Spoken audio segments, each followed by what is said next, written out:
سنشاهد اليوم كما من الحقد الذي ملأ قلوب معممي ومراجع الشيعة على النبي محمد صلى الله عليه وسلم.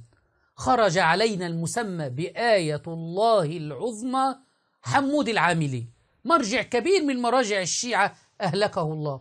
خرج في تفسير بلغ ما أنزل إليك من ربك وإن لم تفعل فما بلغت رسالته، قال الله هدد النبي صلى الله عليه وسلم: كل أعمالك في خبر كان، كل أعمالك ستحبط يا محمد إن لم تبلغ بإمامة علي بن أبي طالب. وأخذ يسيء الأدب مع النبي صلى الله عليه وسلم ويفسر تفسير باطني ليثبت هذه الإمامة السبائية المزعومة التي ينادون بها.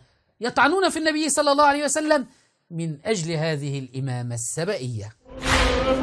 صدر الآية الله يهدد رسوله الكريم، يعني بلغ يا رسولي، بلغ بولاية أمير المؤمنين، وإن لم تبلغ ذلك فإنك لم تبلغ أصلا، فكأنك لم تفعل شيئا من الأساس، يعني يكون عملك محبطا كما دلت أخبار على ذلك. يقول إن لم نبلغ فحبط عملي، يعني كل الأعمال التي فعلها رسول الله صلى الله عليه وسلم بلغها عن الله لأنها في خبر حبط عمله.